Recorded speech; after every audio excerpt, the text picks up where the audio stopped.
Muy buenas tardes, buenas noches o buenos días, dependiendo de a qué hora estén viendo este proyecto. Mi nombre es José María Cruz y les vengo a presentar la actividad 8, que es la presentación de la información correspondiente a la unidad 3 de el aula polivirtual, que son las estrategias de aprendizaje en la educación a distancia.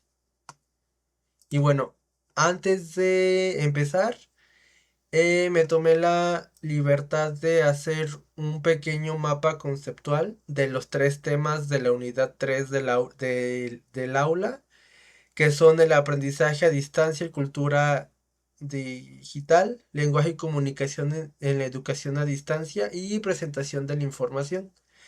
Esto con el objetivo de que se note un poco más cómo se relaciona esta investigación o este complemento con lo visto en el aula polivirtual.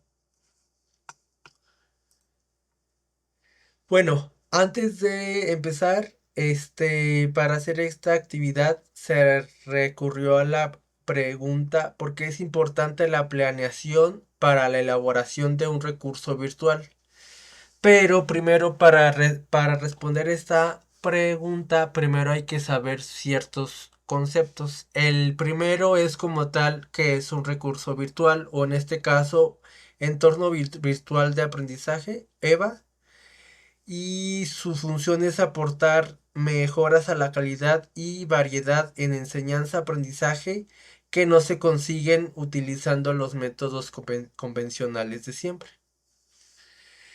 Y aparte de esto, esto es importante debido a que actualmente los medios tecnológicos conectan con un número mayor de personas o estudiantes que en la instrucción presencial, pero para que esto sea posible, estos recursos es necesario que se alejen de los métodos didácticos clásicos a la hora de adaptarlos a estas actividades de de enseñanza-aprendizaje, ya que como tal los métodos de siempre suelen ser un poco conductistas, que es básicamente que nada más ven la conducta que se ve en el momento de un ser humano y no ve más allá.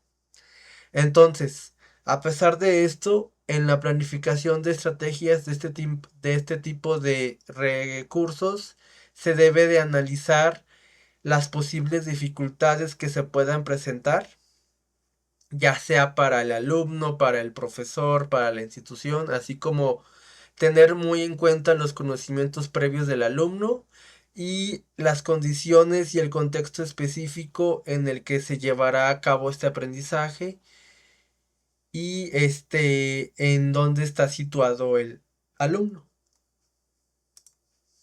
Ahora sí, teniendo en cuenta esto, este, para la planificación de un entorno virtual de aprendizaje o EVA, se sugiere una estructura orientativa de los principios que guían la enseñanza de manera efectiva y también hay que comprender que cada asignatura es distinta. Por lo tanto,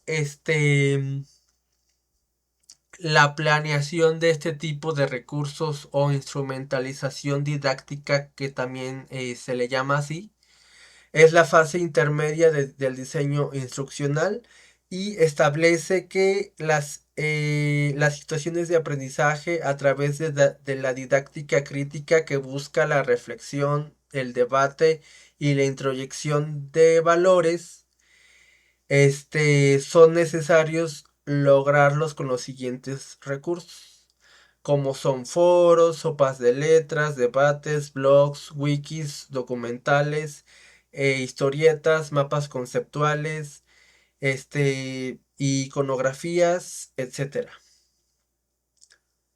Que son también recursos que se vieron en el aula virtual.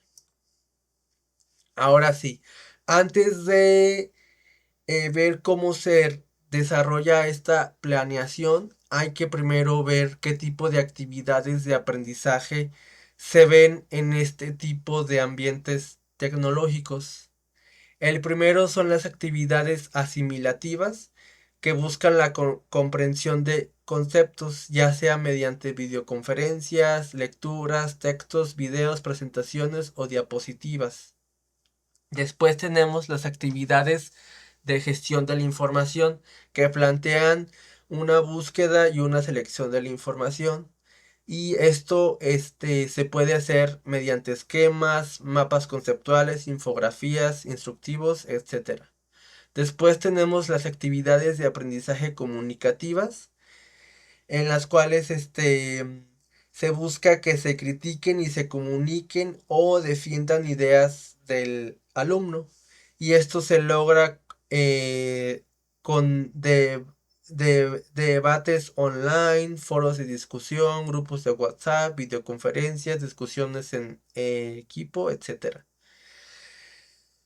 para luego pasar a las actividades de aprendizaje productivas. En estas, como tal, lo que se busca es que se diseñe, se cree o se elabore productos en base a un aprendizaje previo, como lo puede ser obras con objetos, con composiciones, ensayos, videos, informes, planos, prototipos, artículos científicos, etcétera. Después tenemos las actividades de aplicación y experienciales. Estas se enfocan en básicamente hacer prácticas, aplicaciones o ejecutaciones. Y esto se logra con la resolución de situaciones, con casos, ejercicios, quizzes, juegos, simulaciones, proyectos, etcétera. Y por último tenemos las actividades de aprendizaje evaluativas que, como su nombre dice, buscan que el alumno aprenda al momento de autoevaluarse ellos, mediante test o pruebas, exámenes, portafolios o valoraciones de rúbricas.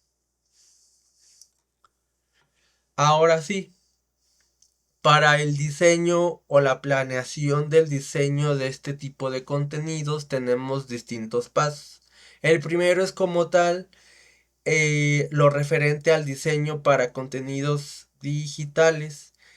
En este punto se encuentran el alinear el contenido digital con los resultados del aprendizaje, que concuerde el contenido con lo que se va a aprender o con lo que ya se aprendió. También el estudio de casos y las mejores prácticas en las que se dieron buenos resultados al momento de hacer estos contenidos digitales, y también la incorporación de habilidades de alfabetización digital en plan de estudios. Esto quiere decir que se tiene que enseñar a los alumnos a usar estas herramientas digitales para poder hacer contenidos y que a ellos aprendan. Pero también, aparte de esto, se tiene que buscar que ellos sean críticos y responsables con su uso. El siguiente punto es la selección y creación de contenidos digitales. El primer punto que tenemos es la creación de contenido digital propio. Esto es debido a que se tiene que buscar que los materiales sean muy personalizados para que cumplan con las necesidades específicas de los estudiantes, ya sea con presentaciones, videos, guías. Después está la evaluación de recursos digitales para la gestión de contenidos digitales. Y por último, las herramientas y recursos útiles para la gestión de contenidos digitales, como son plataformas de auditoría, bibliotecas de recursos y editores de contenido. Y después tenemos la organización y secuenciación de gestión de contenidos digitales. Para esto tiene que haber una secuencia lógica para un aprendizaje efectivo. Esto quiere decir que se tiene que buscar empezar con contenidos digitales fundamentales o básicos y progresivamente ir escalándolos hasta llegar a conceptos más avanzados. Después está la consideración de accesibilidad y diversidad, que quiere decir que cada alumno o cada usuario va a tener distintas necesidades, va a tener distintos accesos y sus, sus casos van a ser muy diversos unos del otros. Y después tenemos los ejemplos de esquemas de secuenciación. Esto quiere decir que se tiene que estructurar y secuenciar todos los contenidos digitales para todos los contextos educativos. Después tenemos las plataformas y tecnologías para la gestión de contenidos digitales. Esto quiere decir básicamente en dónde vamos a guardar o en dónde vamos a poner para uso de estos recursos. La primera son las herramientas de gestión de contenidos digitales, como lo pueden ser sistemas LMS o sistemas de gestión de documentos. También puede haber bases de datos y aplicaciones de organizaciones para estos recursos, como el aula polivirtual. Después tenemos la integración total de esta tecnología en el aula o ya sea en la educación virtual. Y también otro punto importante es la seguridad y la privacidad de el manejo de estos contenidos, ya que estamos en contenidos digitales y a veces pueden ser presas de amenazas cibernéticas y de incumplimientos en las leyes de privacidad de datos.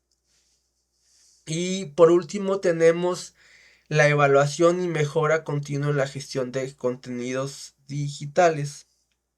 Ya una vez que se tiene estos contenidos y que ya se almacenan o se manejan en ciertas plataformas, hay que buscar que estos contenidos mejoren y se mantengan al tanto de las nuevas, de los nuevos conocimientos. Esto se crea gracias al feedback con los estudiantes y con los profesores sobre su utilización, sobre la claridad de la información y la relevancia que tengan estos recursos. Y por último, si ya se tiene que adaptar o actualizar. Esto debido a que se van incorporando nuevos contenidos y hay otra información que se vuelve obsoleta con el tiempo. Así como también para, para el óptimo aprendizaje se tiene que revisar los ejercicios y las actividades que hay dentro de. Y bueno, ya con esto, terminamos y todo esto como conclusión me dejó ver que todo esto se relaciona en un punto que es el aprendizaje en un aula virtual o en contenidos digitales. Todas estas, conceptos y herramientas como la cultura digital, el manejo de la información, la comunicación, todo esto se relaciona al final del día con nuestro aprendizaje en línea. Desde la cultura digital, cómo comunicar la información, qué tipo de habilidades tenemos que tener para que nuestra educación en línea sea provechosa y a su vez también todo este manejo de la información va encaminada a que no cometamos errores, a que nuestra estancia sea placentera, a que no incurramos en plagio, a que nuestra privacidad no se vulnere, a que sepamos usar y crear recursos virtuales para nuestro beneficio. Y eso sería todo. esta interrelación muy importante entre los tres temas que se vieron en esta unidad y esta presentación. Y por último, aquí tengo las bibliografías que se usaron para el proyecto.